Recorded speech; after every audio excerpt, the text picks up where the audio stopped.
Hello everyone, welcome to পথ প্রদর্শক। আজকে থেকে আমরা শুরু করতে চলেছি মিশন 26। কি এই মিশন 26? মিশন 26 হলো 2026 সালে যারা মাধ্যমিক পরীক্ষা দেবে তাদের জন্য একটা ব্যাচ। সেই ব্যাচের মধ্যে তোমাদের থাকবে হলে গিয়ে অঙ্ক এবং ভূগোল, আর অফলাইনে আমাদের অন্যান্য সাবজেক্টও পাবে। যদি অনলাইনে শুধুমাত্র এই দুটো সাবজেক্টই থাকবে। এই দুটো সাবজেক্টের মধ্যে যত তোমাদের কোশ্চেন্স আছে, নোটস আছে, এমনকি তোমার সাজেশন থেকে শুরু করে সবকিছু তোমরা এই চ্যানেলে পেয়ে যাবে। এবং এই সব কিছু তোমরা পাবে হলে ডিসক্রিপশনে, ঠিক আছে? হোয়াটসঅ্যাপ এবং টেলিগ্রামের দ্বারা দেওয়া হবে। তো আজকে শুরু করা যাক আজকে প্রথম চ্যাপ্টারটির নাম হলো গিয়ে বহির্জাত প্রক্রিয়া ও তাদের দ্বারা সৃষ্ট ভূমিরূপ। তো এই চ্যাপ্টার থেকে শুরু করি। তো দেখো চ্যাপ্টারটার মধ্যে কি আছে। আচ্ছা, তাহলে চ্যাপ্টারটার নাম দেখলাম আমরা, বহির্জাত প্রক্রিয়া ও তাদের দ্বারা সৃষ্ট ভূমিরূপ। এটা হলো তোমাদের ক্লাস 10 এর প্রথম চ্যাপ্টার, ঠিক আছে? তো এই চ্যাপ্টারটা শুরু করার আগে সর্বপ্রথম আমরা জেনে নিই এই চ্যাপ্টারটার মানেটা কি, আর এই কি কি পড়বো মেনলি এই চ্যাপ্টারটার মধ্যে সেগুলো একটু জেনে নিই। দেখো, বহির্জাত প্রক্রিয়া তাদের দ্বারা সৃষ্ট ভূমিরূপ। তো ভূমিরূপ সৃষ্টি হবে বহির্জাত প্রক্রিয়ার দ্বারা, মেনলি এটাই মানে দাঁড়ায়। তো ভূমিরূপ কি? আমরা যে পৃথিবীর মধ্যে থাকি সেই পৃথিবীটা তো বিভিন্ন রূপের, তাই না? যেমন মনে করছি বিভিন্ন বৈচিত্র্যের হয়। কোনো জায়গায় দেখবে পাহাড় আছে, কোনো জায়গায় মালভূমি, কোনো জায়গায় সমভূমি, এমনকি কোনো কোনো জায়গায় দেখবে পাহাড়ের মধ্যেও আবার দেখবে কোনো জায়গায় আছে গিরিখাত, কোনো জায়গায় আছে জলপ্রপাত, এমনকি বিভিন্ন আকৃতির, এরকম যেমন হর্ষাকৃতি হ্রদ, এরকম বিভিন্ন আকৃতির হয়ে থাকে আমাদের পৃথিবী, তাই তো? তো আমাদের পৃথিবী বৈচিত্র্যময়। এই বৈচিত্র্যময় পৃথিবীটা, এই যে ভূমিটা, এই ভূমিটা বিভিন্ন রূপের হয়ে থাকে। তো এই ভূমিরূপটা সৃষ্টি কিভাবে হলো, আজকের আমরা চ্যাপ্টারে এটাই জানবো, ঠিক আছে? যে এই ভূমিরূপটা কিভাবে সৃষ্টি হলো। তো ভূমিরূপ সৃষ্টি হলো কি করে সেটা জানার জন্য মেনলি দুটো কারণে হয়, ঠিক আছে? তোমরা ক্লাস 8-এ পড়েছো, সরি 9-এ পড়েছো যে ভূমিরূপ সৃষ্টি হয় মূলত দুটো কারণে। একটা হয় হলো গিয়ে অন্তর্জাত প্রক্রিয়া, আর একটা হয় বহির্জাত প্রক্রিয়া, ঠিক আছে? ভূমিরূপের গঠন প্রক্রিয়া, এই যে আমরা দেখলাম আমাদের ভূমিটা বিভিন্ন প্রকৃতির হয়ে থাকে। তো সেই ভূমিরূপটা তৈরি হয়েছে বা গঠিত হয়েছে মূলত দুটো প্রক্রিয়ার মাধ্যমে। এটাকে আমরা বলি ভূমিরূপ গঠন প্রক্রিয়া। ভূমিরূপের যে গঠন হয়েছে তার প্রক্রিয়াগুলো কি কি প্রক্রিয়া? একটা হলো অন্তর্জাত প্রক্রিয়া, আর একটা হলো বহির্জাত প্রক্রিয়া। একটা কি অন্তর্জাত আর একটা বহির্জাত। অন্তর্জাত প্রক্রিয়াটা কি? অন্তর্জাত প্রক্রিয়া হলো গিয়ে যেটা পৃথিবীর ভেতরে অভ্যন্তরীণ কোনো শক্তি দ্বারা পৃথিবীর বাইরের ভূমিরূপের যে পরিবর্তন হবে এটাকে আমরা বলি অন্তর্জাত প্রক্রিয়া। আর বহির্জাত প্রক্রিয়া পৃথিবীর বাইরের কোনো শক্তি দ্বারা পরিবর্তিত হবে। যেমন যেমন মনে করো নদীর দ্বারা হতে পারে, হিমবাহের দ্বারা হতে পারে, বায়ুর দ্বারা হতে পারে। আর আন্তর্জাতিক প্রক্রিয়া হলো গিয়ে তোমার তোমার হলো গিয়ে পৃথিবীর ভিতরের কোনো শক্তি দ্বারা কি হবে, পৃথিবীর ওপর একটা পরিবর্তন হবে। তাহলে কিছু এক্সাম্পল দেখে নিই। দেখো, এখানে কিছু ছবি আছে, যেমন দেখো এখানে একটা পর্বত আছে, এখানে আছে তোমার হলো মালভূমি, আর এখানে আছে সমভূমি। আচ্ছা, এই পর্বতটা তোমরা দেখেই বুঝতে পারছো কিভাবে সৃষ্টি হয়েছে। তোমরা ক্লাস 9 এটা অবশ্যই পড়েছো যে আমাদের পৃথিবী যে আছে, পৃথিবীর নিচে কি আছে, প্রচুর পরিমাণে ম্যাগমা আছে। সেই ম্যাগমা যখন বেরিয়ে আসে এবং আস্তে আস্তে জমা হতে থাকে তখন কি হয়, এরকম আগ্নেয় পর্বত তৈরি হয়। এমনকি ভূমিল পর্বত তৈরি হয়। কি হয়, তোমাদের প্লেটের মধ্যে, দুটো প্লেটের মধ্যে যখন ভাঁজ পড়ে যায়, দুটো প্লেট যখন সংঘর্ষের মধ্যে ভাঁজ পড়ে যায় তখন ভূমিল পর্বত সৃষ্টি হয়। এভাবে আমাদের বিভিন্ন পর্বত সৃষ্টি হয়। তো এই যে পর্বতগুলো সৃষ্টি হলো, এই যে ভূমিরূপটা সৃষ্টি হলো, সেই ভূমিরূপটা সৃষ্টির জন্য মেন কারণ কে ছিল, মেন দায়ী কে ছিল? অবশ্যই অভ্যন্তরীণ শক্তি, পৃথিবীর ভেতরের একটা শক্তি যেটা ছিল তোমার ম্যাগমা, তাই না? যেটা পৃথিবীর ভেতরে কোনো শক্তি ছিল যেটা তোমার এই পর্বতটা বা এই ভূমিরূপটা সৃষ্টি করতে দায়ী ছিল। তো এইগুলো তো আমরা ক্লাস 9-এ পড়েছি। তো অভ্যন্তরীণ প্রক্রিয়া বা অন্তর্জাত প্রক্রিয়া আমাদের এই চ্যাপ্টারের আলোচনার বিষয় না। এই চ্যাপ্টারের মেন আলোচনার বিষয় হলো গিয়ে তোমার বহির্জাত প্রক্রিয়া ও তাদের দ্বারা সৃষ্ট ভূমিরূপ, মানে বাইরের প্রক্রিয়া হবে, ঠিক আছে? বাইরের শক্তি। তাহলে বাইরের শক্তি কিভাবে করতে পারে? বাইরের শক্তি হলো গিয়ে তোমার যেমন নদী প্রবাহ, এটা যখন কোনো ভূমিরূপ সৃষ্টি করবে, কিংবা বায়ু প্রবাহ, এটা যখন কোনো ভূমিরূপ সৃষ্টি করবে, তখন এটাকে আমরা বলবো বহির্জাত প্রক্রিয়া। যেমন দেখো, এখানে একটা পাহাড় ছিল, ঠিক আছে? তো এই পাহাড়টা এখানে অনেক দিন ধরে তোমার লিগে নদী প্রবাহের কারণে ক্ষয় হতে হতে হতে একটা ভূমিরূপের সৃষ্টি করেছে। তাহলে এটা কিসের দ্বারা সৃষ্টি হয়েছে? এটা কি কোনো অভ্যন্তরীণ শক্তির দ্বারা সৃষ্টি হয়েছে? অবশ্যই নয়, এটা তোমার নদী প্রবাহের দ্বারা সৃষ্টি হয়েছে। নদী প্রবাহ অনেকদিন ধরে এখানে বয়ে যাচ্ছিল, যার কারণে ক্ষয় করতে করতে করতে করতে এরকম আকৃতির সৃষ্টি হয়েছে। কিংবা দেখে নাও, এই যে একটা জলপ্রপাত, জলপ্রপাত কিভাবে সৃষ্টি হয়েছে? জলপ্রপাত সৃষ্টি হয়েছে এখানে পুরোটা, এখানে একটা মাটি কি ছিল, আর এখানেও মাটি ছিল, ঠিক আছে, বা শিলা ছিল যেটাকে আমরা বলি। তো যখন নদীটা এখানে বইছিল তখন কোমল শিলাজি থাকার কারণে এই জায়গাটা বেশি ক্ষয় করে গেছে, যার কারণে এই জায়গাটা উপর থেকে নিচে ঝাঁপিয়ে পড়ছে। তো এটাও একটা ভূমিরূপ। এই যে ভূমিরূপটা সৃষ্টি হয়েছে, এই ভূমিরূপটি অভ্যন্তরীণ কারণে হয়েছে না বাইরের কারণে হয়েছে? বাইরের শক্তির কারণে হয়েছে। কিসের কারণে হয়েছে? নদী প্রবাহের কারণে হয়েছে। তার জন্য এটাকে আমরা বলি বহির্জাত প্রক্রিয়া। তো এই চ্যাপ্টারটার মধ্যে আমরা এটাই দেখবো যে বহির্জাত প্রক্রিয়া ও তাদের দ্বারা সৃষ্ট ভূমিরূপ। বহির্জাত প্রক্রিয়া কি? যে বাইরের দ্বারা, বাইরের শক্তি দ্বারা, যেমন প্রাকৃতিক বাইরে যে শক্তি আছে, হিমবাহ হতে পারে, নদী প্রবাহ হতে পারে, তারপরে বায়ু প্রবাহ হতে পারে। এই এর ফলে যে ভূমিরূপের আকৃতি বা ভূমিরূপের যে পরিবর্তন হয় বা বিবর্তন হয় সেটা আমরা এই চ্যাপ্টারে দেখবো। এবং কি কি ভূমিরূপ সৃষ্টি হতে পারে এই সব কিছু এই চ্যাপ্টারের মধ্যে আলোচনা করবো। তো সবার প্রথমে আমরা দেখলাম যে ভূমিরূপ যে গঠন হয় সেটা দুরকম ভাবে হতে পারে। একটা অন্তর্জাত প্রক্রিয়া আর একটা বহির্জাত প্রক্রিয়া। এখন বহির্জাত যে প্রক্রিয়াটা আছে সেটা আবার তোমার দুভাবে গঠন হতে পারে। তো বহির্জাত প্রক্রিয়া বলার আগে আমি একটু বলে দিই, বহির্জাত প্রক্রিয়ার মেন কাজ হলো গিয়ে পর্যায়ন করা। এখন তোমরা কি পর্যায়ন কি? পর্যায়ন হলো, যেমন মনে করো অভ্যন্তরীণ প্রক্রিয়ার দ্বারা কি সৃষ্টি হয়েছিল, কোনো পাহাড়, কোনো উচ্চভূমি সৃষ্টি হয়েছিল, ঠিক আছে? যেমন তোমরা আগ্নেয় পর্বত দেখলে বা ভূমিল পর্বত, যেমন বিভিন্ন পর্বত সৃষ্টি হয়েছে, মালভূমি সৃষ্টি হয়েছে, এই যে উচ্চভূমিগুলো সৃষ্টি হয়েছে, ঠিক আছে? আর বহির্জাত প্রক্রিয়ার মাধ্যমে মূলত এই উঁচুভূমিগুলোকে ক্ষয় করে করে সমান করার চেষ্টা করবে। আমাদের পৃথিবীর ধর্ম বা আমাদের বলতে পারবো যে যত উঁচু ভূমি আছে, যত যে উঁচু ভূমিগুলো আছে, সেটা কি করে বলতো, বহির্জাত প্রক্রিয়ার দ্বারা বা বাইরের শক্তি দ্বারা এগুলোকে ক্ষয় করে সমান করার চেষ্টা করে। কি করার চেষ্টা করে? সমান করার চেষ্টা করে। যেমন মনে করো এই একটা উঁচু ভূমি আছে, ঠিক আছে? এখান দিয়ে যদি নদী প্রবাহ হয়, তাহলে পরে কি হবে, নদীর যে জল আছে সেটাকে ক্ষয় করতে করতে করতে নদী বালি কাপড়গুলোকে বয়ে নিতে নিতে নিতে নিচে জায়গাটা ভরাট করতে থাকবে। যেখানে নিচু জায়গা আছে ওখানে ভরাট করতে থাকবে। যেমন দেখো এখানে উপরে প্রচুর কি ছিল বলতো, এরকম উঁচু ভূমি ছিল, যেটাকে ক্ষয় করতে করতে নিচে নিয়ে সমান করে দিয়েছে। তারপরে এরকম একটা লেভেল আনার চেষ্টা করেছে, ঠিক আছে? এরকম সমান হওয়ার চেষ্টা হয়েছে। এটাকে বলা হয় পর্যায়। তো পর্যায়ন কি? পর্যায়ন মূলত হবে তোমার বহির্জাত প্রক্রিয়ার দ্বারা। কি দ্বারা হবে পর্যায়ন? বহির্জাত প্রক্রিয়ার দ্বারা হবে পর্যায়ন। তো যদি এখানে পর্যায়ন দেয়নি, তো বহির্জাত প্রক্রিয়ার দ্বারা কি সৃষ্টি হয়? পর্যায়ন সৃষ্টি হয়, পর্যায়ন হয়, ঠিক আছে? আর পর্যায়ন যে সৃষ্টি হলো, পর্যায়নের মেন কি?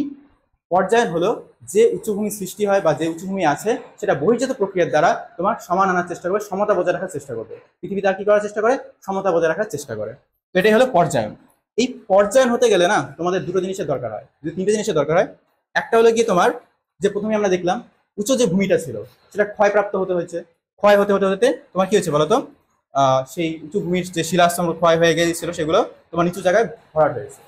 এই যে উঁচু জায়গায় ক্ষয় হলো, সেই ক্ষয়টাকে আমরা বলবো অবরোহণ প্রক্রিয়া। কি প্রক্রিয়া বলবো? অবরোহণ প্রক্রিয়া। তো অবরোহণ প্রক্রিয়া কোনটা? পর্যায়ন হতে গেলে যে উঁচু ভূমিটাকে ক্ষয়প্রাপ্ত হতে হয় সেটাকে আমরা বলি অবরোহণ প্রক্রিয়া। তাহলে দেখো, যে প্রক্রিয়ার দ্বারা ভূমির উচ্চতা হ্রাস পায়, একটা উচ্চতা ছিল সেটা হ্রাস পেলো, কিসের দ্বারা হ্রাস পেতে পারে? যেমন বৃষ্টিপাত হলো এখানে প্রচুর পরিমাণে, এখানে বালিকণা বা শিলাগুলোকে ভাঙতে ভাঙতে করতে করতে তোমাদের এখানে কি করবে? ক্ষয় করে দিল। তাহলে এটা কি হবে তোমার? অবরোহণ। আবার বৃষ্টি হতে পারে, আবার হতে পারে নদী প্রবাহ হতে পারে, কিংবা তোমার ওদিকে বায়ু প্রবাহ হতে পারে, যে উঁচু ভূমিকে কি করবে বলতো? ক্ষয়প্রাপ্ত করবে, এবং সেই ক্ষয়প্রাপ্তগুলো আবার চলে যাবে নিচু ভূমিতে, যেখানে সঞ্চয় করবে। তো সঞ্চয় যেখানে করলো, এই জায়গাটাকে আমরা বলবো আবার আরোহণ প্রক্রিয়া। কি বলবো এটাকে? আরোহণ। তো যে প্রক্রিয়ার দ্বারা ভূপৃষ্ঠের উচ্চতা সাধারণত বৃদ্ধি পায়, যেমন এই জায়গাটা তোমরা দেখেছিলে, এখানে ভূপৃষ্ঠের উচ্চতা নিচে ছিল, এই জায়গার উচ্চতা কি হয়েছে বলতো? বৃদ্ধি পেয়ে গেছে সঞ্চয় হয়ে, এই উপরে এগুলো ক্ষয় হয়ে সঞ্চয় বৃদ্ধি পেয়ে গেছে। এটাকে বলা হয় আরোহণ, ঠিক আছে? অবরোহণ এবং আরোহণ প্রক্রিয়ার মাধ্যমে কি হলো বলতো, এই যে উঁচু ভূমিটা যে আছে না সেটা ক্ষয়প্রাপ্ত হলো, তাই না? ক্ষয়প্রাপ্ত হয়ে কি হলো বলতো, একদম পর্যায়ন প্রক্রিয়া হলো, বা পর্যায়ন হলো, ভূমি সমতলের প্রায় প্রায় সমতল হয়ে গেল। তাহলে এখন আমরা দেখলাম যে অবরোহণ প্রক্রিয়ার মাধ্যমে উঁচু ভূমিটা কি হচ্ছে? ক্ষয়প্রাপ্ত হচ্ছে। তো উঁচু ভূমিটা যে ক্ষয়প্রাপ্ত হচ্ছে না, এটা আবার তিনটা পর্যায়ের মাধ্যমে হবে। যেমন আবহবিকার, কুঞ্চিত ক্ষয়, ক্ষয়ীভবন। যখন এটা হবে তার মাধ্যমে এই উঁচু ভূমিটা তোমার ক্ষয়প্রাপ্ত হবে। তো সর্বপ্রথম আমরা দেখি অবরোহণ হচ্ছে কিভাবে। অবরোহণ মানে তোমার হলে এই উঁচু ভূমিটা ক্ষয়প্রাপ্ত কিভাবে পাচ্ছে। তো ক্ষয়প্রাপ্ত পাওয়ার জন্য সবার প্রথমে ঘটবে আবহবিকার। কি ঘটবে? আবহবিকার। আবহবিকারের মাধ্যমে উঁচু ভূমি ক্ষয়প্রাপ্ত হবে। আবহবিকারটা কি? আবহবিকার হলো গিয়ে আবহাওয়ার বিভিন্ন উপাদানের মাধ্যমে যখন কোনো শিলাখণ্ড চূর্ণ বিচূর্ণ হয়, তখন এটাকে বলি আমরা আবহবিকার। বিকার মানে চূর্ণ বিচূর্ণ হওয়া বা ভেঙে ভেঙে যাওয়া, আর আবহ মানে আমরা জানি আবহাওয়া। তো আবহাওয়ার দ্বারা যখন কোনো কিছু চূর্ণ বিচূর্ণ হয়, তখন তাকে আমরা আবহবিকার বলি। কি চূর্ণ বিচূর্ণ হবে? না শিলা চূর্ণ বিচূর্ণ হবে, উপরে এই ভূমিটা যে আছে সেটা চূর্ণ বিচূর্ণ হবে, এটাকে আমরা বলবো আবহবিকার, ঠিক আছে? এখন একটা এক্সাম্পল দিয়ে আমরা বোঝাই আবহবিকারটা কি। যেমন তোমার আবহাওয়ার বিভিন্ন উপাদান হতে পারে, যেমন উষ্ণতা একটা উপাদান হতে পারে, কিংবা তোমার হলো গিয়ে বৃষ্টিপাত হতে পারে, ঠিক আছে? এই যে উপাদানগুলো, এই উপাদানগুলো তোমার ভূমির উঁচু ভূমিটাকে কি করবে বলো তো? ভাঙবে, ঠিক আছে? ছোট ছোট টুকরায় ভেঙে দিবে, বিকারগ্রস্ত করবে, ঠিক আছে? এখন একটা এক্সাম্পলে যেটা যদি দেখাই, তাহলে তোমরা দেখতে পারবে, এখানে একটা ছবি ছিল আগে, যেমন এখানে একটা দেখো, এটা যদিও বায়ু প্রবাহের কারণে হয়েছে। এখানে প্রচুর পরিমাণে বায়ু প্রবাহ যাওয়ার কারণে, সেই যে বায়ু প্রবাহ প্রচুর গতিবেগে যাওয়ার কারণে বায়ু প্রবাহের সঙ্গে যখন ছোট ছোট বালিকণা এটার সঙ্গে ঘষা লেগেছে, নিচের পাটটা এরকম কি করে দিয়েছে বলতো? তোমার দিকে এরকম ঘষে ঘষে ক্ষয়ের কারণে তোমার এরকম একটা আকৃতি সৃষ্টি করেছে। কিংবা মনে করো এখানে একটা তোমার ভূমিরূপ আছে, এখানে কি হয়েছে বলতো? এই যে এলাকাগুলো, এখানে প্রচুর পরিমাণে বৃষ্টিপাতের কারণে এখানে কি হয়েছে বলতো? ক্ষয় হয়ে গেছে, যার কারণে এরকম একটা ভূমিরূপ সৃষ্টি করেছে। মানে বেসিক্যালি আবহাওয়ার বিভিন্ন উপাদানের দ্বারা যখন ভূমির উপরটা কি হয় বলতো? ক্ষয়প্রাপ্ত হয়, তাকে আমরা বলি আবহবিকার, ঠিক আছে? এখন এটা বিশেষ ধ্যান রাখতে হবে যে আবহবিকারের মাধ্যমে যখন আমরা বলবো, তখন শুধুমাত্র শিলাগুলো চূর্ণ বিচূর্ণ হবে, মানে ছোট ছোট কণায় ভেঙে যাবে। ঠিক আছে, সেখান থেকে সরে যাবে না, সেখানেই পড়ে থাকবে, চূর্ণ বিচূর্ণ হয়ে সেখানেই পড়ে থাকবে। ঠিক আছে। আর পুঞ্জিত ক্ষয় হলো গিয়ে তোমার, পুঞ্জিত ক্ষয় বেসিক্যালি হবে কোনো পাহাড়ি এলাকায়, মনে করো এটা একটা মনে করো এখানে একটা এক্সাম্পল দেখাই। মনে করো আমার একটা পাহাড় আছে, ঠিক আছে, আর এটা মনে করো এখানে একটা আর পেনটাকে সঠিক করে না, পেনটাকে সঠিক করে উল্টা করো পেনটাকে। আচ্ছা আচ্ছা আর অরিজিনাল পার্টটাতে যাও, মনে করো, তারপরে ক্লিক করো। মনে করো। আচ্ছা তাহলে আবহবিক, আচ্ছা আবহবিকার পুঞ্জিত ক্ষয় না, আপনি তাহলে আমরা দেখি পুঞ্জিত ক্ষয়। পুঞ্জিত ক্ষয় কি? পুঞ্জিত ক্ষয় দেখার জন্য আমরা একটা এক্সাম্পল দেখি। যেমন মনে করো এখানে একটা পাহাড় আছে, ঠিক আছে, পাহাড়ে উঁচু ভূমি আছে, এই যে জায়গাটা দেখি আমরা, এখানে মনে করো আবহবিকার ঘটেছে। কি ঘটেছে? আবহবিকার ঘটেছে, এই জায়গাটা তোমার ভেঙে গেছে, ঠিক আছে। তো আবহবিকার মানে হলে কি ভেঙে ওখানেই পড়ে থাকবে। আর যখনই যে উপরে ভেঙে যাওয়া জিনিসটা পৃথিবীর অভিকর্ষ বলের টানে নিচের দিকে পড়ে যাবে, এটাকে আমরা বলি পুঞ্জিত ক্ষয়। কি বলে এটাকে? পুঞ্জিত ক্ষয়। ঠিক আছে, তাহলে আমরা দেখলাম আবহবিকারের মাধ্যমে কি হলো, শিলাখণ্ড চূর্ণ বিচূর্ণ হলো, এবং পুঞ্জিত ক্ষয় হলে পরে সেটা অভিকর্ষের টানে সেটা কি হয় বলতো, নিচের দিকে পড়ে যাবে। ঠিক আছে, এখন আসে আরেকটা জিনিস, সেটা হলো গিয়ে তোমার ক্ষয়ীভবন। ক্ষয়ীভবনের মাধ্যমে কি হয় বলতো? ক্ষয়ীভবনের মাধ্যমে তোমার যে চূর্ণ বিচূর্ণ শিলাখণ্ডগুলো আছে, ঠিক আছে, সেটা সেখানেই পড়ে থাকবে। পড়ে থাকার পর সেই শিলাখণ্ডগুলোকে নদী প্রবাহ, বায়ু প্রবাহ, এইসব তোমার হলো গিয়ে গতিশীল বস্তু, এইসব গতিশীল প্রক্রিয়া দ্বারা সেই যে পড়ে থাকা শিলাখণ্ড আছে সেগুলোকে বহন করে নিয়ে যাবে। এটাকে আমরা বলি ক্ষয়ীভবন। ঠিক আছে, এখানে আরেকটা জিনিস হয়, সেটা হলো নগ্নিভবন, যেটা তোমরা ক্লাস নাইনে পড়েছো, এগুলো সবই পড়েছো। তো নগ্নিভবনটা কি? এই তিনটার মিলিত পর্যায়কে বলে নগ্নিভবন। যেমন মনে করো এই একটা ভূমি ছিল, সেটা ভেঙে গেছে। ভেঙে গেছে কিসের কারণে? আবহবিকারের কারণে। সেটা ভেঙে যদি পড়ে যায় অভিকর্ষ বলের টানে, তাহলে আমরা বলবো এটা পুঞ্জিত ক্ষয়। এবং সেটা যদি তোমার ভেঙে যাওয়ার পরে পড়ে আছে এখানেই, এবং সেটা যদি তোমার বায়ু প্রবাহ কিংবা নদী প্রবাহের দ্বারা বয়ে চলে যায়, ক্ষয় হয়ে এখান থেকে চলে যায়, সেটাকে আমরা বলবো ক্ষয়ীভবন। ঠিক আছে, এখন ক্ষয়ীভবন এবং নগ্নিভবন পুঞ্জিত ক্ষয় হওয়ার পর যে উন্মুক্ত অঞ্চলটা পড়ে আছে, এটাকে বলি আমরা নগ্নিভবন। ঠিক আছে, তো নগ্নিভবন যদি এখানে লেখা নেই, যাই হোক। তো এই হলো তোমার অবরোহণ প্রক্রিয়া হতে গেলে তোমার তিনটা পর্যায় দরকার হবে। ঠিক আছে, কি হতে হবে? আবহবিকার হতে হবে, তারপর হয়তো পুঞ্জিত ক্ষয় দ্বারা নিচে পড়ে যাবে অভিকর্ষ বলের টানে, অথবা ক্ষয়ীভবনের মাধ্যমে তোমার কি হবে বলতো, নদী প্রবাহ, বায়ু প্রবাহ এর দ্বারা সেখান থেকে ক্ষয় হয়ে চলে যাবে। আবহবিকার শুধুমাত্র এটা মাথায় রাখবে, আবহবিকার শুধুমাত্র এখানে ভেঙে ওখানেই রেখে দেবে, আর ক্ষয়ীভবন আর পুঞ্জিত ক্ষয় এখান থেকে সরানোর কাজ করবে। ঠিক আছে, তো এই হলো কি তোমার আবরোহণ এবং আরোহণ। এখন আমরা দেখি, তাহলে আমরা দেখলাম আচ্ছা বহির্জাত প্রক্রিয়ার ধারণার সম্বন্ধে আমরা একটা জিনিস এখানে মিস করে গেছি, সেটা হলো গিয়ে বহির্জাত প্রক্রিয়া কাকে বলে, এটা ডেফিনেশন একটু দেখে নিই। দেখো, যে প্রক্রিয়ায়, ঠিক আছে, যে প্রক্রিয়ার মাধ্যমে নদী, হিমবাহ, বায়ু, সমুদ্র তরঙ্গ ইত্যাদি বহিস্থ বা বাইরের প্রাকৃতিক শক্তি সমূহ ভূপৃষ্ঠের ওপর ক্রিয়াশীল হয়ে ভূমিরূপের পরিবর্তন ও বিবর্তন করে, তাকে বহির্জাত প্রক্রিয়া বলে। তার মানে কি? নদী, হিমবাহ, ঠিক আছে, বায়ু প্রবাহ, এসব এসব কি করবে বলতো? ভূমিরূপের উপর কার্যকর হবে, কাজ করবে। যখন এটা গতিতে চলবে তখন কি হবে? নির্দিষ্ট কাজ করার ক্ষমতা থাকবে এর মধ্যে। তখন ভূমিরূপের যে পরিবর্তন ঘটাবে, ভূমিরূপের যে চেঞ্জ ঘটাবে, সেটাকে আমরা বলবো বহির্জাত প্রক্রিয়া। ঠিক আছে, সরি, যেই প্রক্রিয়ার মাধ্যমে করবে সেটাকে আমরা বলবো বহির্জাত প্রক্রিয়া। এখন সবার প্রথমে আমরা তাহলে নদী কিভাবে ভূমিরূপের পরিবর্তন ঘটায় সেটা থেকে শুরু করা যাক। পরে আমাদের জানতে হবে হিমবাহ কিভাবে হিমবাহ কিভাবে তোমার হলে গিয়ে ভূমিরূপের পরিবর্তন ঘটাচ্ছে। এমনকি আমরা এটাও জানবো বায়ু কিভাবে ভূমিরূপের পরিবর্তন ঘটাচ্ছে। এই তিনটা আমাদের জানতে হবে। তো সর্বপ্রথমে শুরু করি নদী দিয়ে। ঠিক আছে, দেখো নদী কিভাবে ভূমিরূপের পরিবর্তন ঘটায় সেটা জানার আগে নদী সম্বন্ধে একটু ভালো করে জানি। নদীর কিভাবে সৃষ্টি হলো, কোথায় মিশলো, এমনকি তার মাঝখানে পুরো ঘটনাটাকে জেনে নিই। দেখো, নদী নদী মূলত আমরা জানি বরফ গলা জল থেকে পুষ্ট হতে পারে, অথবা বৃষ্টির জল থেকে পুষ্ট হতে পারে। আর নদীর মেন উৎস বা শুরু হবে তোমার কোনো উঁচু ভূমি থেকে, মালভূমি অথবা পর্বত, সেখান থেকে কি হয়? নদীর সৃষ্টি হয়। তো নদীর উৎস কোথায় হবে? অবশ্যই কোনো উঁচু তোমার হলে কি পর্বতের চূড়া বা হিমবাহ থেকে শুরু হবে, যেখানে বরফ গলে সেই জলটা তোমার কি হবে? আস্তে আস্তে নিচে নামবে। তো সেটাই হয় নদীর উৎস। ঠিক আছে, তো এখন নদীর উৎস তো বললাম, এখন আরেকটা জিনিস এখানে জানতে হবে আমাদের, উপনদী। ঠিক আছে, কি? মনে করো এটা একটা যে নদী দেখছো তুমি, ঠিক আছে, এই একটা নদী যেটা শুরু হয়েছে তোমার, মনে করো এখানে একটা উৎস ছিল, যার মাধ্যমে একটা ছোট নদী মিশেছে এই নদীতে।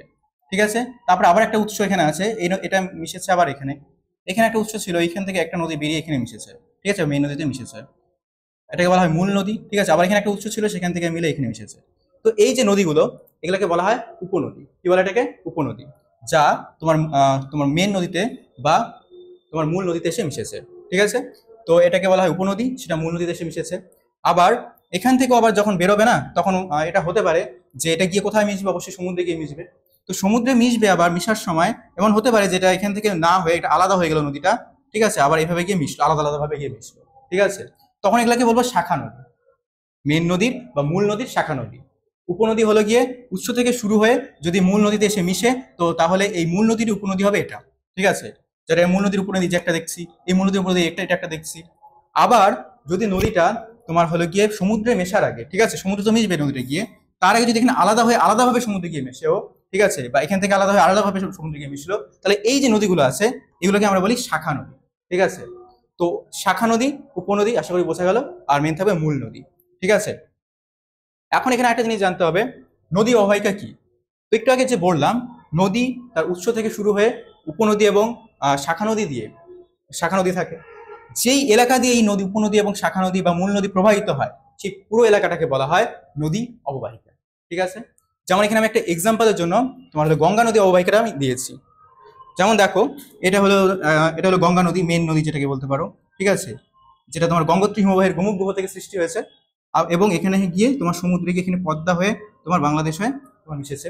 আবার এটা এখানে আলাদা হয়ে গেছে দেখবে, ভাগীরথী হয়ে আবার পশ্চিমবঙ্গ হয়ে মিশেছে, ঠিক আছে, সমুদ্রে গিয়ে মিশেছে বঙ্গোপসাগরে।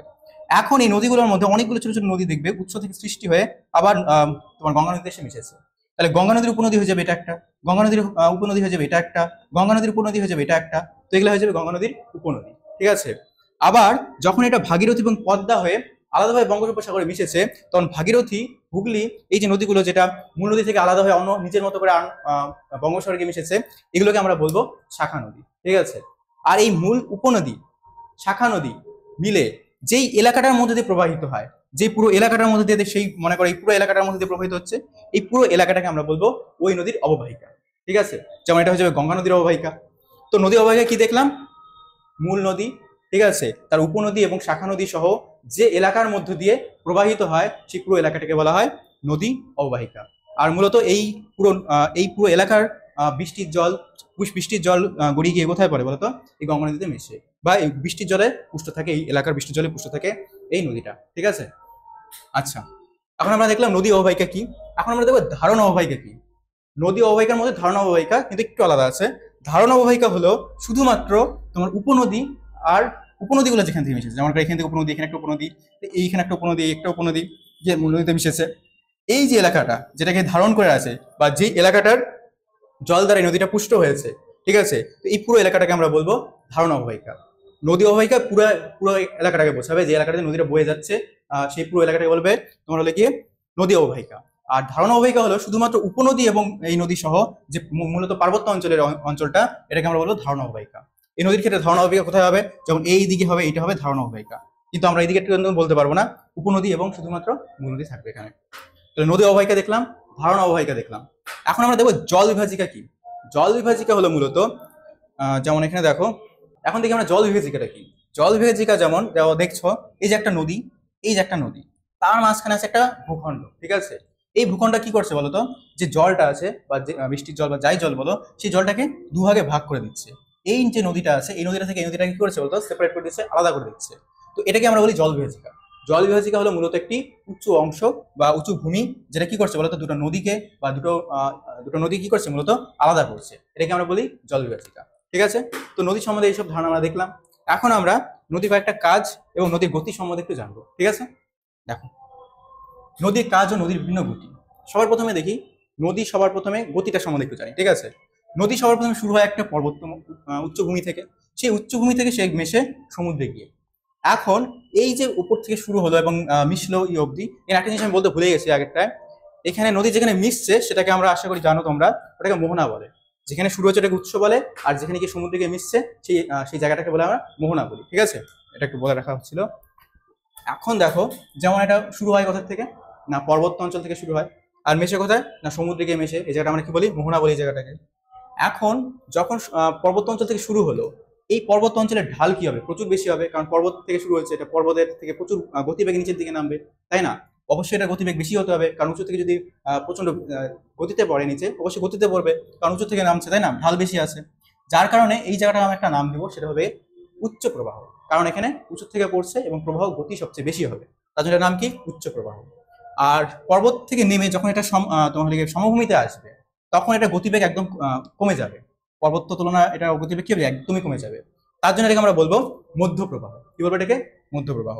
এবং যখন সেটা মোহনার কাছে অর্থাৎ কোনো সমুদ্রে গিয়ে মিশবে, তখন গতিবেগ একদম খুবই কমে যাবে। ঠিক আছে, কারণ একদম সমুদ্রে গিয়ে মিশছে, গতিবেগ একদম প্রচন্ড কমে যাবে, যার কারণে এটাকে আমরা বলবো নিম্ন প্রবাহ বা নিম্ন গতি। ঠিক আছে, তাহলে আমরা দেখলাম নদীর যে গতি সেটাকে আমরা তিন ভাগে ভাগ করতে পারি। একটা হলো উচ্চ গতি, একটা হলো মধ্য গতি, আর একটা হলো নিম্ন গতি। ঠিক আছে, তো এটাকে আরো অনেক নামে জানা হয়। পার্বত্য প্রবাহ বলতে পারো, সমভূমি প্রবাহ কারণ সমভূমিতে যাচ্ছে, বদ্বীপ প্রবাহ কারণ এখানে প্রচুর বদ্বীপ হবে, পরে আমরা দেখবো কিভাবে হচ্ছে। আচ্ছা, এখন যখন সৃষ্টি হচ্ছে, যেমন দেখলাম উচ্চ প্রবাহ, এই উচ্চ প্রবাহে কিছু কাজ থাকবে। যেমন কি কাজ করবে? এই উচ্চ প্রবাহে বেশিরভাগ ক্ষয় কাজ করবে। কারণ কি? এখানে ঢাল প্রচুর বেশি। এখানে যে নদীর পথে আসা যত নুড়ি বালি কাকড় এই সবগুলোকে ক্ষয় করে প্রচন্ড বেগে ক্ষয় করে নিচের দিকে নামতে থাকবে। কেন? কারণ এখানে ঢাল প্রচুর বেশি আছে, যার কারণে উচ্চ গতির কারণে সেই শক্তি প্রচুর বেশি হবে, তার জন্য ক্ষয় কাজ প্রচুর করবে। এবং এখানে কি কাজ করবে? বহন কাজও করবে। যেই মনে করো নদীটা আসছে, যে মাটি বা শিলাগুলোকে ক্ষয় করছে, সেটাকে বহন করে কোথায় নিয়ে আসবে? সমভূমির দিকে নিয়ে আসবে। ঠিক আছে, তো এখানে ক্ষয় কাজ এবং বহন কাজ হবে। যখন সেটা তোমার হলে সমভূমিতে আসবে, ঢালবে, তখন ঢালটা কমে যাবে। তো এখানে মূলত ক্ষয় কাজ হবে, বাট খুব কম হবে, আর বহন কাজটাই মেন থেকে যাবে। আর এটা যখন তোমার নিম্ন প্রবাহে আসবে, তখন এর তোমার বহন কাজও কমে যাবে, ক্ষয় কাজও তো থাকবেই না প্রায়। ঠিক আছে, এবং সঞ্চয় কাজ মূল্যই করবে এখানে। ঠিক আছে, এবং এখানেও সঞ্চয় কাজ করবে, মানে যেই নুড়ি বালি কাকড়গুলোকে আসে সেটাকে সঞ্চয় করা শুরু করবে। তো এই হলো তোমার নদীর তিন রকমের গতি। ঠিক আছে, পার্বত্য অঞ্চলে গতি বেশি, তার জন্য উচ্চ গতি বলি। তারপরে সমভূমিতে গতি কম, তার জন্য মধ্যগতি। এবং সমুদ্রের কাছে বা মোহনার কাছে গতি একদম খুবই কমে যায়, তার জন্য এটাকে নিম্ন প্রবাহ বা নিম্ন গতি। ঠিক আছে, তো এই হলো গতি এবং এর তিনটি কাজ। এবং এই কাজগুলো যে আছে সেই কাজগুলো সম্পর্কে একটু বিস্তারিত জানা যায়। দেখো, এখানে ক্ষয় কাজ।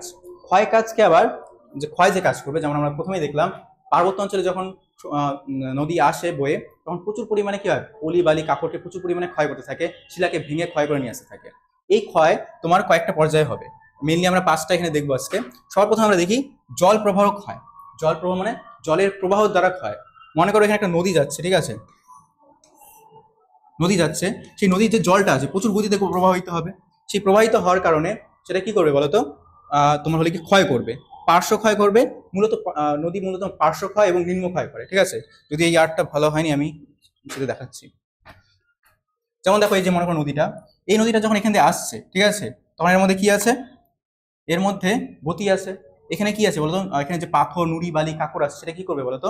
এ প্রচুর পরিমাণে ক্ষয় করবে। ঠিক আছে, ক্ষয় দুই রকমের করবে মেনলি। নিম্ন ক্ষয় অর্থাৎ নদীর নিচের যে ভূমিটা আছে সেটাকে ক্ষয় করবে। আর একটা ক্ষয় করবে হলো পার্শ্ব অর্থাৎ নদীর খাদের পাশে ক্ষয় করবে। ঠিক আছে, কিসের কারণে করবে? সর্বপ্রথমে জলের ধারা করবে, জলের প্রবাহ দ্বারা করবে। তো এটাকে বলবো জল প্রবাহ ক্ষয়, অর্থাৎ সরাসরি জল তোমার ইসে নদী খাতের মধ্যে ধাক্কা লাগছে, যার কারণে ক্ষয় করছে। আরেকটা ক্ষয় হলো ঘর্ষণ ক্ষয়। ঘর্ষণ ক্ষয় কি?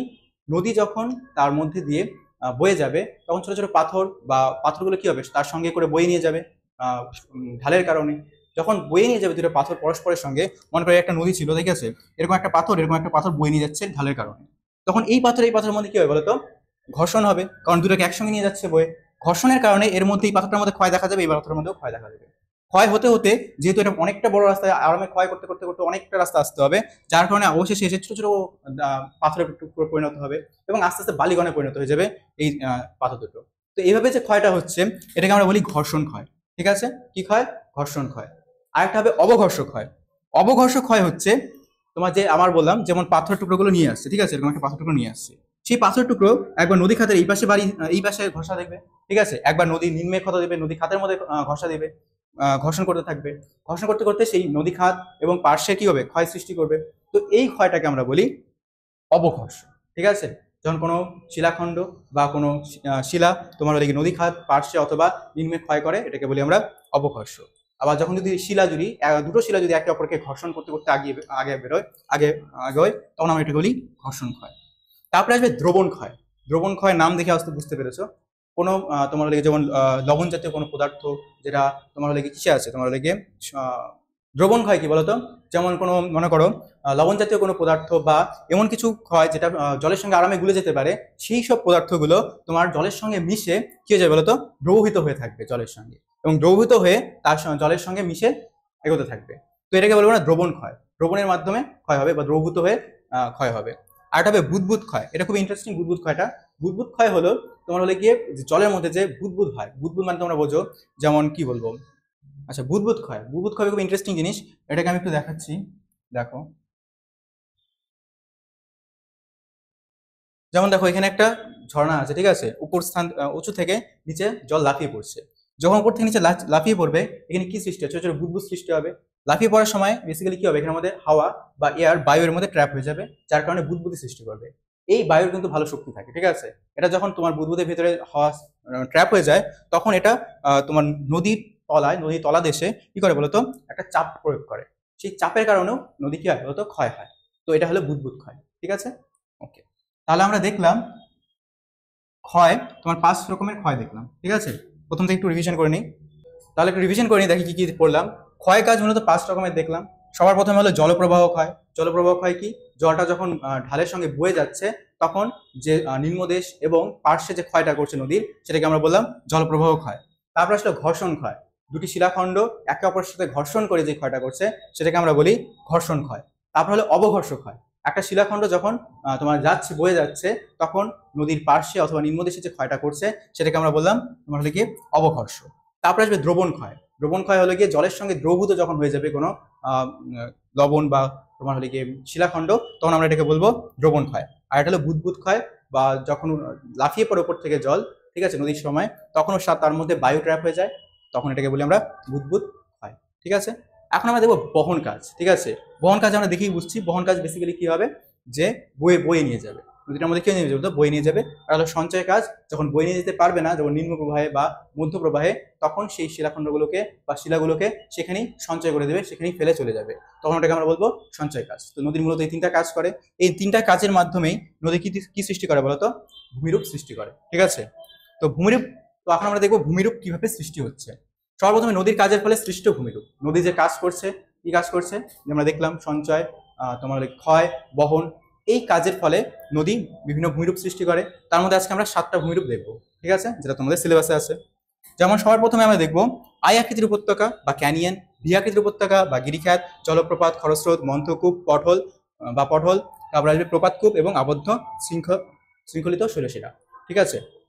আচ্ছা, সবার প্রথমে শুরু করা যাক তোমার হলে গিয়ে আই আকৃতির উপত্যকা বা ক্যানিয়ন থেকে, ঠিক আছে। ক্যানিয়ন কিভাবে সৃষ্টি হয়, আমরা আগে দেখেছি যখন নদী পার্বত্য অঞ্চলে যখন বয়, বেসিক্যালি পার্বত্য অঞ্চলেই হবে, পার্বত্য অঞ্চলে যখন নদী প্রবাহিত হয়, তখন নদীর ক্ষয় কার্য প্রচুর পরিমাণে থাকে, প্রচুর পরিমাণে ক্ষয় করে, কারণ ঢাল প্রচুর বেশি থাকে। এত পরিমাণে ক্ষয় কার্য করে যে এরকম মনে করো পর্বতের মধ্যে নদী প্রথমে প্রবাহিত হচ্ছিল, যেমন মনে করো এখানে পর্বতের মধ্যে নদী প্রবাহিত হচ্ছিল, ঠিক আছে, এভাবে যাচ্ছিল, এত ক্ষয় করে ফেলবে যে ক্ষয় করতে করতে করতে এর গভীরতা প্রচুর পরিমাণে বাড়িয়ে দিবে, ঠিক আছে। যেমন দেখো এই যে একটা নদী, যেটা মনে করো প্রথমে এইভাবেই প্রবাহিত হচ্ছিল, তারপর এত পরিমাণে ক্ষয় করেছে, ক্ষয় করেছে, ক্ষয় করতে করতে নিচে নামতে নামতে নামতে একদম এখানে নামিয়ে গিয়েছে। তো এইভাবে প্রবাহিত হয়েছে। তো যখন এটা ক্ষয় করেছে, তখন এটা আকৃতিটা দেখতে কিছুটা, যে খাতটা তৈরি হয়েছে, এই খাতটার আকৃতি দেখতে কিছুটা আই আকৃতির মতো হয়ে যায়, মানে এরকম আই আকৃতির মতো খাতটা হয়ে যায়। তাই এই খাতকে বলা হয় আই আকৃতির উপত্যকা, ঠিক আছে। কি বলা হয় এটাকে, আই আকৃতির উপত্যকা বা ক্যানিয়ন। ক্যানিয়ন হলো তোমার কি আরো বেশি, প্রচুর গভীরতা বেশি বেড়ে গেলে এটাকে আমরা বলবো ক্যানিয়ন, ঠিক আছে। এখানে একটু ধ্যান দিতে হবে, এখানে শুধুমাত্র নিম্নক্ষয় প্রচুর পরিমাণে হবে, পার্শ্বক্ষয় হবে না। আর এটা শুষ্ক অঞ্চলে হবে, যেখানে বৃষ্টিপাতহীন অঞ্চলে হবে। যেমন মনে করো এই আকৃতি তৈরি হওয়ার পেছনে মেন কারণ ছিল নদীর নিম্নক্ষয়। নদী যখন প্রবাহিত হচ্ছিল, প্রচুর বেগে প্রবাহিত হচ্ছিল, নিচের শিলাগুলোকে মনে করো এখানে ক্ষয় করেছে, কিছুদিন পর এখানে ক্ষয় করেছে, এবং ক্ষয় করতে করতে এক সময় এসেছে যে একদম আই আকৃতির মতো উপত্যকা তৈরি করে ফেলেছে ক্ষয় করতে করতে। তারপরে এভাবে প্রবাহিত হয়েছে নদীটা। তো এটা হলো কি তোমার বলতো, এটা তৈরি হয়ে গেলো আই আকৃতি উপত্যকা বা ক্যানিয়ন তৈরি হলো, ঠিক আছে। এই আই আকৃতি উপত্যকা তৈরি হতে গেলে তোমাদের কয়েকটা জিনিস মাথায় রাখতে হবে। যেমন এই যে মাটিগুলো, এটাকে তো ক্ষয় হতে পারতো, যেমন বৃষ্টি প্রবাহের ফলে, বিষের ফলে, কিন্তু যেহেতু এটা শুষ্ক অঞ্চলে হয়েছে, যার কারণে এখানে এই যে এলাকাগুলো এটাকে ক্ষয় করতে পারেনি। আবহবিকার এখানে কার্যকর হয়নি, এখানে ক্ষয় হয়নি, একদম খাড়া ঢালের মতো বা আই আকৃতির মতো একদম ক্ষয় করেছে, শুধুমাত্র নিম্ন ক্ষয় হয়েছে, যার কারণে এটা তৈরি হয়েছে ক্যানিয়ন বা আই আকৃতির উপত্যকা, ঠিক আছে। তো দেখো আই আকৃতির উপত্যকা কি, শুষ্ক প্রায় প্রায় শুষ্ক পার্বত্য অঞ্চলে, ঠিক আছে, শুষ্ক প্রায় শুষ্ক পার্বত্য অঞ্চলে নদীর ক্ষয়কার্যের ফলে আই আকৃতির নদীর উপত্যকা বা ক্যানিয়নের সৃষ্টি হয়। কারণ বৃষ্টিপাত স্বল্পতার জন্য নদীর উপত্যকাগুলির পার্শ্বদেশের বিস্তার কম, ঠিক আছে। পার্শ্বদেশ মানে এদিকের বিস্তার কম, এদিকে ক্ষয় করতে পারে না, শুধু ক্ষয় করে কি বলতো, নিম্ন ক্ষয় করে, যেটা নদীর মাধ্যমে হয়। এই পার্শ্বদেশের ক্ষয় হয়ই না, যার কারণে একদম গভীরতা, গভীর সঙ্গে এরকম একদম আয়ের মতো একটা আকৃতি সৃষ্টি করে। স্বল্পতম নদী উপত্যকাগুলির পার্শ্বদেশের বিস্তার কম, কিন্তু ভূমির ঢাল বেশি হওয়ায় নদীগুলিতে নিম্নক্ষয় বেশি হয়। ঢাল বেশি কারণ পর্বত অঞ্চলে ঢাল তো বেশি থাকবেই, তো ঢাল বেশি কারণে প্রচুর পরিমাণে ক্ষয় করতে পারে, তার প্রচুর গতিতে করতে পারে ক্ষয়, কারণ বৃষ্টিপাত হলো বেশি হয়। এজন্য নদী উপত্যকা সংকীর্ণ ও গভীর হয়ে ইংরেজি টি অক্ষরের মতো দেখতে হয়। টি না, এটা আই হবে, ডাকটা বসিনি। আয়াকৃতির মতো দেখতে হয়। শুষ্ক প্রায় শুষ্ক পার্বত্য অঞ্চলে সংকীর্ণ ও গভীর আয়াকৃতির উপত্যকাকে ক্যানিয়ন বলে। ঠিক আছে, প্রায় শুষ্ক অঞ্চলে সংকীর্ণ ও গভীর, যদি গভীরতা বেশি বাড়ে এটাকে আমরা ক্যানিয়ন বলবো। ঠিক আছে, আচ্ছা, ক্যানিয়ন এবং আয়াকৃতি উপত্যকা দেখলাম। এখন নদীর আরেকটা ক্ষয়কার্য হলো এরকমই, সেটা হবে ভি আকৃতি উপত্যকা। যেমন আগেরটার মধ্যে দেখেছিলাম ওটা পার্শ্বক্ষয় হয়নি, শুধুমাত্র নিম্নক্ষয় হয়েছে। এখানেও নিম্নক্ষয়ই হবে, কিন্তু এখানে পার্শ্বক্ষয়ও হবে। এটা বৃষ্টি এলাকায় হবে, যেখানে বৃষ্টিপাতও হবে। বৃষ্টিপাত হওয়ার কারণে কি হবে বলতো, নদী তো নিচে ক্ষয় করবেই, নিম্নক্ষয় তো হবেই, যার কারণে গভীরতা বাড়বে। সঙ্গে সঙ্গে বৃষ্টিপাত এবং আবহবিকারের জন্য নদীর এই পার্শ্বক্ষয় প্রচুর পরিমাণে হবে, যার কারণে তোমার কি হবে, নদীটা কিছুটা ভি এর মতো দেখতে হবে। এটাকে আমরা বলবো ভি আকৃতির উপত্যকা। এই কি আছে ডেফিনেশন? আর্দ্রপ্রায় অঞ্চলে নদীর উচ্চ পার্বত্য প্রবাহে ভূমির ঢাল বেশি থাকায় নদীগুলি প্রবলভাবে নিম্নক্ষয় করে। নিম্নক্ষয় মানে নিচের ক্ষয় করে, যেটা আয়াকৃতির মধ্যে আমরা দেখেছিলাম। কিন্তু ওখানে পার্থক্য এই, ওটা ছিল শুষ্ক আর এটা ছিল আর্দ্রপ্রায় অঞ্চল। ঠিক আছে, অঞ্চলে নদীর উচ্চ পার্বত্য প্রবাহ, এটা উচ্চ পার্বত্য প্রবাহী হবে, কারণ নিম্নক্ষয় করে। এরূপ নিম্নক্ষয়ের কারণে নদী উপত্যকাগুলি যেমন সংকীর্ণ ও গভীর হয়ে ওঠে, তেমনই আবহবিকার এবং পুঞ্জিত ক্ষয় ইত্যাদির প্রভাবে। পুঞ্জিত ক্ষয় মানে আমি আগেই বলেছিলাম, পুঞ্জিত ক্ষয় মানে মনে করো এখানে একটা ভূমি ভেঙে গেছে, ঠিক আছে, বা বিকারগ্রস্ত হয়েছে, ঠিক আছে, আবহবিকারের কারণে। তা এখন এটা কি হবে বলতো, এটা ভেঙে এখানে থাকবে না অবশ্যই, কারণ ভূমির ঢাল আছে, ঢালে অভিকর্ষ বল আছে, অভিকর্ষ বলের টানে এটা নিচের দিকে পড়ে যাবে। এটাকে আমরা বলি পুঞ্জিত ক্ষয়। ঠিক আছে, তো পুঞ্জিত ক্ষয়ের ফলে কি হবে বলতো, এই জায়গাটা ভেঙে ভেঙে নিচে পড়তে থাকবে। তো এটা নিম্নক্ষয়ের সঙ্গে সঙ্গে পার্শ্বক্ষয়ও হবে, প্রভাবে কিছু পরিমাণ পার্শ্বক্ষয়ও চলে। ফলে নদী উপত্যকা আগের থেকে চওড়া হয়ে ইংরেজি ভি অক্ষরের মতো আকৃতি ধারণ করে। অগভীর ভি আকৃতির এই উপত্যকাকে বলা হয় অতি গভীর হবে। অতি গভীর আছে, অতি গভীর ভি আকৃতির এই উপত্যকাকে বলা হয় গিরিখাত। প্রচুর গভীর হতে হবে এরকম উপত্যকা আমরা কি বলবো, গিরিখাত বলবো। আয়াকৃতি এই আকৃতির মধ্যে পার্থক্য কি? আয়াকৃতি তোমার শুষ্ক প্রায় অঞ্চলে হয়, যেখানে বৃষ্টিপাত হয় না, ঠিক আছে, যার কারণে শুধুমাত্র নিম্নক্ষয় হয়, পার্শ্বক্ষয় হতে পারে না। আর ভি আকৃতির মধ্যে তোমার হলে আর্দ্রপ্রায় অঞ্চলে হবে বা আর্দ্র অঞ্চলে হবে, যেখানে বৃষ্টিপাতও হবে, যার কারণে কি হবে বলতো, নিম্নক্ষয় তো হবেই, সঙ্গে সঙ্গে পার্শ্বক্ষয় কিছুটা হবে, যার কারণে সেটা ভি এর মতো দেখতে হবে। এটা হবে ভি আকৃতি উপত্যকা। এটা যদি গভীরতা আরো বেশি পায় তাহলে এটাকে আমরা বলবো গিরিখাত। গভীরতা বেশি হলে কি বলে, গিরিখাত, ভি আকৃতি উপত্যকাকে। তাহলে আমরা দেখলাম ক্যানিয়ন এবং ভি আকৃতির উপত্যকা। এখন দেখা যাক জলপ্রপাত। ঠিক আছে, জলপ্রপাত কিভাবে সৃষ্টি হয়? জলপ্রপাত সৃষ্টি হয় তোমার যদি কঠিন শিলা আর কোমল শিলা অনুভূমিক ভাবে থাকে। ঠিক আছে, তাহলে কি হবে, নদী তো বইছে তার নিচের মতো, তো সামনাসামনি মনে করো তোমার হলে কোমল শিলা চলে আসলো। ঠিক আছে, এখানে কোমল শিলা চলে আসলো, তাহলে কঠিন শিলা অপেক্ষা কোমল শিলাকে কি করবে, তা বেশি পরিমাণে ক্ষয় করবে। তো মনে করো এখানে আগে ছিল, এই জায়গাটা একটু ক্ষয় করে গেল, এখন এখান থেকে নিচে পড়বে। আবার এখানে ছিল, আবার একটু বেশি ক্ষয় করে যাবে, আবার একটু বেশি ক্ষয় করবে, কারণ এটা কোমল শিলা। তো উপর থেকে যখন লাফিয়ে লাফিয়ে এখানে পড়বে, তখন ক্ষয় করতে করতে করতে করতে এক সময় এমন আসবে যে কোমল শিলাগুলোকে ক্ষয় করে একদম ক্ষয় করে নিয়ে যাবে, এবং এটাকে উপর থেকে নিচে ঝাঁপিয়ে পড়বে। এটাকে আমরা বলবো জলপ্রপাত। তা দেখি জলপ্রপাত কাকে বলে। নদীর প্রবাহ পথে, মানে যে নদীটা যে পথে প্রবাহিত হচ্ছিল সেই পথে ঢালের হঠাৎ পরিবর্তনের জন্য, ঠিক আছে, জলস্রোত খারাপ ঢাল বেয়ে উপর থেকে নিচে প্রবল বেগে পড়ে, একে জলপ্রপাত বলে। যদি জলপ্রপাত কিভাবে সৃষ্টি হয় সেটা বলেনি, জলপ্রপাতের ডেফিনেশন এখানে দেওয়া আছে। যখন নদীর প্রবাহ পথে উপর থেকে জল নিচের দিকে লাফিয়ে পড়ে তখন এটাকে বলে জলপ্রপাত। ঠিক আছে, আচ্ছা, যেমন এখানে একটা জলপ্রপাত দেওয়া আছে, মনে করি যে জলপ্রপাতটা এটা কি হয়েছে বলতো, আগে সমানই ছিল, আস্তে আস্তে নদী যখন কঠিন শিলা থেকে কোমল শিলায় আসছে, আস্তে আস্তে ক্ষয় করতে করতে করতে করতে নিচের দিকে পড়ে গেছে। ঠিক আছে, এভাবে তোমার জলপ্রপাত সৃষ্টি হয়েছে। জলপ্রপাত সৃষ্টি আরো অনেক কারণে হয়, ঠিক আছে, এখানে একটা কারণ বললাম আমি। নেক্সট আমরা দেখবো খরস্রোত। খরস্রোত কি?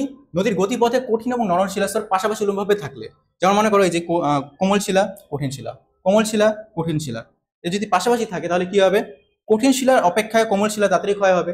যেমন এখানে একটা যাচ্ছিল, পেয়েছে কোমল শিলা, সেটাকে বেশি পরিমাণে ক্ষয় করে দিয়েছে, আবার যাচ্ছিল কঠিন শিলা, তারপরে আবার আছে কোমল শিলা, এটাকে আরো বেশি পরিমাণে ক্ষয় করেছে, যার কারণে এটা এভাবে ক্ষয় করতে করতে ধাপ ধাপ ধাপ ধাপ সৃষ্টি করবে।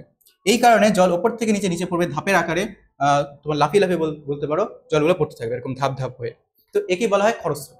ঠিক আছে, খরস্রোত দেখা গেল নদীর প্রবাহপথে কঠিন ও নরম শিলাস্তর পাশাপাশি অনুভাবে অবস্থান করলে কঠিন শিলা অপেক্ষা নরম শিলা কি হয়, বেশি ক্ষয়প্রাপ্ত হয়, এবং তার ফলে গতিপথের এই অংশের উপর দিয়ে নদীর জল ধাপে ধাপে নেমে একে খরস্রোতা বা র্যাপিডাস বলে। ঠিক আছে, আচ্ছা, নেক্সট দেখি মন্থকূপ। ঠিক আছে, মন্থকূপ কি? মন্থকূপ মূলত নদীর তলাদেশে হবে। ঠিক আছে, তলাদেশে কি হবে, যখন নদীটা প্রবাহিত হবে তখন তলাদেশে কোনো জায়গায় যদি কোমল শিলা এবং শক্ত শিলা পাশাপাশি ভাবে আড়াআড়ি ভাবে অবস্থান করে, তাহলে নদীর ক্ষয় কার্যের ফলে নিম্ন ক্ষয়ের কারণে কি হবে বলতো, নদীর যেখানে কোমল শিলা পাবে সেই জায়গাটাকে ক্ষয় করে ফেলবে, আর যেটা কঠিন শিলা সেটাকে তো ক্ষয় করতে পারবে না। যার কারণে এরকম কিছু কি হবে বলতো, গর্তের মতো সৃষ্টি হবে। মনে করে এখানে কোমল শিলা ছিল আগে, সেখানে নদীর ছোট ছোট পাথর, নুড়ি বা বালি এর সাথে ঘর্ষণের কারণে এই জায়গাটা কি হচ্ছে বলতো, ক্ষয়প্রাপ্ত হয়ে গেছে। ক্ষয় হতে হতে এই জায়গাটা এরকম হোল বা গর্তের মতো সৃষ্টি হয়ে গেছে। যেমন রিয়েল এখানে কিছু গর্ত দেখতে পারো, এরকম গর্তের মতো সৃষ্টি হয়েছে। এটাকে বলা হয় তোমার হলে গিয়ে মন্থকূপ বা পটহোল। মন্থকূপ বা পটহোল। নদীর গতিপথে নরম শিলা অবস্থান করলে, নদীর গতিপথে মানে যেই তলদেশে দিয়ে নদীটা বইছে সেটার মধ্যে যদি নরম শিলা অবস্থান করলে অবঘর্ষ পদ্ধতিতে, অবঘর্ষ মানে আমি বলেছি কোন একটা শিলাস্তর যদি নদীর পাদদেশে অথবা তোমার সাইডের মধ্যে ঘর্ষণের ফলে যেই ঘর্ষণটা হয় তাকে বলা হয় অবঘর্ষ। তো অবঘর্ষ পদ্ধতিতে শিলাখণ্ডের আঘাতে, শিলাখণ্ডটা এখানে আঘাত করবে, আঘাতে নদী গর্ভে গর্তের সৃষ্টি হয়। পরিবর্তী সময়ে এই গর্তের মধ্যে জলস্রোতের সঙ্গে পাক খাওয়া নুড়ি ও পাথরের বিরামহীন আঘাতে এখন কি হবে, এখানে গর্ত সৃষ্টি হয়েছে, তখন এখানে পাক খেতে থাকবে, মনে করো এই জায়গাটায় নুড়ি বালি কাপড়ের সঙ্গে মিশ্রিত হয়, তখন এই ক্ষয়টাকে আরো বাড়িয়ে দিবে। আঘাতে নদীর তলাদেশে শিলার ছোট বড় গোলাকার গর্ত সৃষ্টি করে, একে মন্থকূপ বানানটা একটু ভুল আছে বলে। অসংখ্য মন্থকূপ বা পটহোল একসঙ্গে গড়ে উঠলে তাকে বলে পটহোল বা কলোনি বলে। ঠিক আছে, আচ্ছা পরেরটা দেখা যাক, নদীর ক্ষয় কার্যের ফলে সৃষ্টি কিছু ভূমিরূপ। আচ্ছা পরেরটা দেখো, প্রপাতকূপ বা প্লাঞ্জ পুল। প্রপাতকূপ বা প্লাঞ্জ পুল কি, এটা মূলত জলপ্রপাত আমরা দেখেছি, সেই জলপ্রপাতের মধ্যেই সৃষ্টি হবে। কঠিন শিলা সেটা নিচের দিকে আচ্ছা কঠিন শিলা আছে, নদীর ওপর থেকে নিচের দিকে পড়ার কারণে ওপর থেকে যেহেতু নিচে গভীরভাবে পড়ছে, সেখানে নিচে প্রচুর পরিমাণে গর্ত করবে, এবং গর্ত করতে করতে করতে এটা কিছুটা এরকম শেপের এরকম করে চলে আসবে, আর এখানে গর্তটা প্রচুর পরিমাণে পড়ে থাকবে। ঠিক আছে, এই যে গর্তটা হলো, এই এই বিশিষ্ট এই এলাকাটাকে আমরা বলবো প্রপাতকূপ। যেমন দেখো, জলপ্রপাতের নিচে সৃষ্টি গর্তের মতো নিচু জায়গাকে প্রপাতকূপ বলা হয়। কেন প্রপাতকূপ হচ্ছে, কারণ ওপর থেকে নিচে জলটা পড়ছে, এবং এখানে এই পাশের ক্ষয়ের তুলনায় এই জায়গাটা ক্ষয়টা একটু বেশি হচ্ছে, তো এখানে একটা গর্ত বা কূপের মতো একটা তৈরি করছে। ঠিক আছে, আবার এখানে নর্মাল যাচ্ছে, তো এই যে গর্তটা, এই যে কূপটা, এটাকে আমরা বলবো প্রপাত কূপ। এখন আসবে আবদ্ধ বা শৃঙ্খলিত সরিশিলা। আচ্ছা প্রপাত কূপটা আমি আরেকটু বলি, আরো কেন এটার মধ্যে বেশি গর্ত হয়ে যায়। আমরা আগে দেখেছিলাম বুদবুদ ক্ষয়, তো আমরা দেখেছিলাম বুদবুদ ক্ষয় কি, যখন জলের সঙ্গে এয়ার ট্র্যাপ হয়ে যায় বা বায়ু মিশে যায়, তখন এটা কি হয়, বুদবুদের আকার ধারণ করে, সেই বুদবুদের মধ্যে চাপ থাকে, তো যখন এখান থেকে বায়ু তোমার নদীটা বয়ে যায় নিচে, একে তো ওপর থেকে নিচে পড়ছে, ক্ষয় প্রচুর পরিমাণে হবে, প্লাস এর সঙ্গে বুদবুদ আসে এবং সেটা চাপের কারণেও এখানে নিচে প্রচুর পরিমাণে আঘাত করবে এবং আরো ক্ষয়টাকে বাড়িয়ে দিবে। ঠিক আছে, এর কারণে এটা হয় তোমার প্রপাতকূপ সৃষ্টি হয়। তারপরে আসে লাস্ট আবদ্ধ বা শৃঙ্খলিত শৈলশিলা। আবদ্ধ বা শৃঙ্খলিত শৈলশিলা কি, যখন নদীর গতিপথে কোনো পাহাড়, কোনো শক্ত ভূমি এভাবে আড়াআড়ি ভাবে অবস্থান করে, তখন নদী সেটা কি হয় বলতো, এই শিলাভূমিটাকে বা এই পাহাড়টাকে তো আর ভেঙে কেটে আগাতে পারবে না, তখন নদীটা কিছুটা এঁকে বেঁকে প্রবাহিত হয়। আর দূর থেকে নদীটাকে দেখা যায় না ঠিক, বাট এভাবে এঁকে বেঁকে প্রবাহিত হতে হতে এভাবে এঁকে বেঁকে এভাবে আসে, যেখানে কোমল শিলা পায় সেখান দিয়ে কেটে কেটে আসে। তো এখানে দূর থেকে কিছু শৈলশিলার কিছুটা আবদ্ধ একদম শৃঙ্খলিত ভাবে দেখা যায়, সুসজ্জিত মনে হয়, তো এটাকে বলা হয় তোমার শৃঙ্খলিত বা আবদ্ধ শৈলশিলা। ঠিক আছে, পার্বত্য অংশে নদীর গতিপথে শৈলশিলা বা পাহাড় থাকলে তা এড়িয়ে যাওয়ার জন্য নদী এঁকে বেঁকে প্রবাহিত হয়, এবং দূর থেকে দেখলে মনে হয় শৈলশিলাগুলি পরস্পর শৃঙ্খলের মতো আবদ্ধ করেছে। এই প্রকার ভূমিরূপকে আবদ্ধ শৃঙ্খলা বা শৃঙ্খলিত শৈলশিলা বলে। যেমন এখানে একটা রিয়েল ছবি দেওয়া আছে, যেমন দেখো কি সুন্দর আবদ্ধভাবে রয়েছে, এবং নদী কিন্তু এর মধ্যে দিয়ে বেঁকে বেঁকে বেঁকে প্রবাহিত হয়েছে, কারণ এই শৈলশিলাকে ক্ষয় করার ক্ষমতা সেই নদীর নেই, তার জন্য এঁকে বেঁকে প্রবাহিত হয়েছে। ঠিক আছে, এখন আমরা দেখলাম এই যে আজকে এইগুলো দেখলাম, সেটা মূলত তোমার উচ্চ গতিতে কিছু ভূমিরূপ সৃষ্টি হয়েছে। এখন মধ্যগতিতে নদীর সৃষ্টি হবে তোমার হলে গিয়ে কি বলতো, আজকে আমরা দেখলাম মূলত উচ্চ গতিতে বিভিন্ন ভূমিরূপ সৃষ্টি হয়েছে। ঠিক আছে, এখন আমাদের জানতে হবে মধ্যগতিতে এবং নিম্নগতিতেও বেশ কিছু ভূমিরূপ সৃষ্টি হবে। ঠিক আছে, এখন আমরা দেখলাম যে উচ্চ গতিতে যে 7টা ভূমিরূপ সৃষ্টি হয়েছিল সেটা দেখলাম। ঠিক আছে, এখন আমাদের জানতে হবে মধ্যগতিতে ও নিম্নগতিতে কি কি ভূমিরূপ সৃষ্টি হয়। আচ্ছা তাহলে আমরা উচ্চ গতিতে যে ভূমিরূপগুলো সৃষ্টি হলো দেখলাম, এটা মূলত পাহাড়ি অঞ্চলে বা পর্বত অঞ্চলে সৃষ্টি হলো। এখন নদী কোথায় আসবে বলতো, নদী বয়ে বয়ে তোমার হলে সমভূমিতে প্রবেশ করবে। এখন এখানে ক্ষয় কাজ প্রচুর কমে যাবে, মেনলি বহন কাজ এবং সঞ্চয় কাজ করে থাকবে। তো এর ফলেও কি কি ভূমিরূপ সৃষ্টি করবে, তো সেই ভূমিরূপগুলো আমরা পরবর্তী ভিডিওতে দেখবো, এবং উচ্চ গতি এবং নিম্নগতিতে যেসব ভূমিরূপগুলো হচ্ছে সেটা অন্য পাঠে পাবো। কারণ এখন আজকে এতক্ষণ আমরা দেখলাম যে উচ্চ গতিতে কি কি ভূমিরূপের সৃষ্টি হচ্ছে, সেগুলো আমরা দেখলাম, 7টা আমরা দেখেছি। এখন আমরা দেখবো মধ্যগতি এবং নিম্নগতিতে কি কি ভূমিরূপের সৃষ্টি হচ্ছে। আজকে অলরেডি অনেকটা সময় হয়ে গেছে, তো আজকে এখানে রাখছি। ঠিক আছে, এই উচ্চগতি এবং মধ্যগতিতে যেসব ভূমিরূপ সৃষ্টি হবে, আজকে যেহেতু অনেকটা সময় হয়ে গেছে, ভিডিওটা অনেক বড় হয়ে যাচ্ছে, যার কারণে মধ্যগতি এবং নিম্নগতিতে যেসব ভূমিরূপ সৃষ্টি হচ্ছে সেটা পরবর্তী ভিডিওতে দেখবো। আজকে এখানে রাখছি। আর তোমাদের যদি এই ভিডিওর নোটস বা পিডিএফ বা সাজেশন লাগে সেটা তোমরা ডেসক্রিপশনে তোমরা গেলে পেয়ে যাবে। ঠিক আছে, আজকে ভিডিওটা এখানে রাখছি। তোমাদের এক্সামের জন্য অল দ্য বেস্ট।